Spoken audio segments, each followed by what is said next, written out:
Hey guys, thanks for tuning in to Coach's Corner. I'm your host, Brielle Jungblut, and today we're here with golf coach, Coach Calrisle. How are you doing today? I'm doing good. How are you? Pretty good.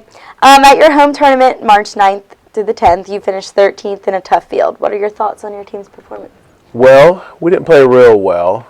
Very difficult field, a lot of Division I schools, Clemson, South Carolina, University of Virginia, and other D1 schools from around the country. So it's the kind of field where if you don't play well, you miss one round, you don't play well, you're going to get lapped and you're not going to catch up. And that's just the way it is at the top of the food chain, so to speak, there. So we didn't play well. We didn't play terrible. The scores we shot were okay. The scores we shot probably would have won most Division II tournaments. But we play against that field in order to play tougher competition to get better for the end of the year. Right. Your home tournament is a destination tournament for a lot of teams around you. Why is it so popular, and do you already have an idea of who is coming next year?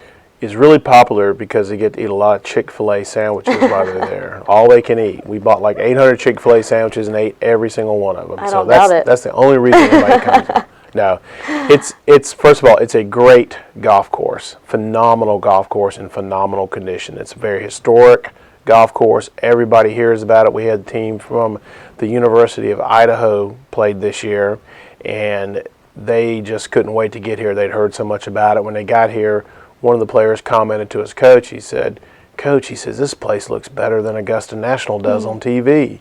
So the golf course is a huge draw. We have a really good sponsor, Cleveland Golf, a major manufacturer of golf equipment, is our sponsor. Brings a lot of credibility to the event, and we do a really good job of running it. We've been doing it for 18 years now, and with the help of the staff out at Palmetto and with Brent doing the sports information work and the live score and the TVs and all that stuff, it's just an event that I've already had 7 or 8 teams call that want to play it next year, and we're already filled up for next year. So they're not going to get in. Too bad. Well, that's awesome. At the Bobcat Invitational, your team faced a lot of top Division II teams. Does that help with gearing up for the postseason?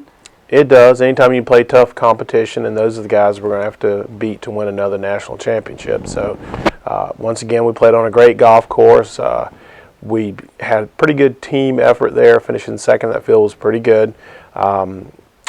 Even players who didn't have good tournaments contributed good rounds, like Hubert Tisserand played really poorly the first and third round, but the second round he shot 72, which was a good counting score for us. So everybody contributed, everybody participated, so it was a good team effort.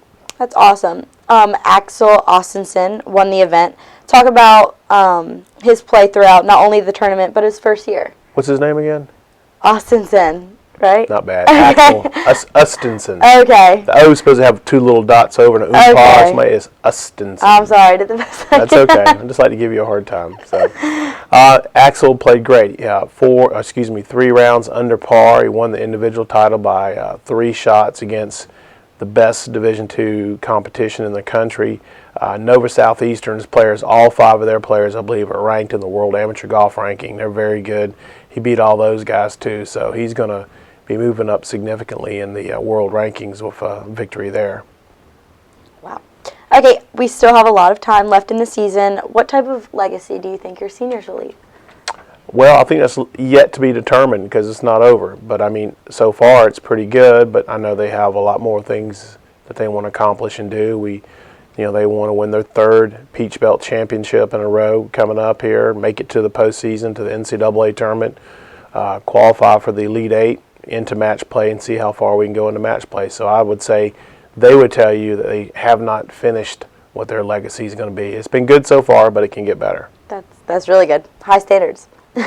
You play at the Furman Invitational March 27th through the 29th, and at the GRU Augusta Invitational April 5th or the 4th and the 5th.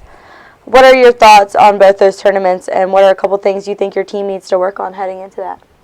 Well, once again, both of them good Division I tournaments. Furman's a good, solid field.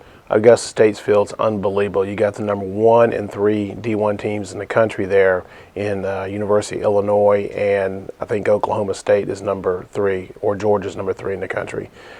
So we were playing against a bunch of SEC, ACC teams. Once again, it's a field, if you don't play well every single round, you're going to get lapped by them. As far as what we need to do, we're starting to focus a little bit more on competing in these tournaments and not worry about hitting perfect shots, not worried about our mechanics. We do that when we practice now, but we are convinced that when we get on the golf course in a tournament round, when we stick the tee in the ground, we compete from that moment till we take the ball out of the cup on the 18th or the 36th hole that day, and then we go work on mechanics and stuff like that. Otherwise, we just find some way to get it done, shoot the best score you can. If you can turn a 73 into a 72 through a little extra effort doing something, we're looking to do that kind of thing. That's what we need to do to win. Okay, well, good luck in all your future tournaments. I'm your host, Brielle Jungblut, and thank you for tuning in to Coach's Corner.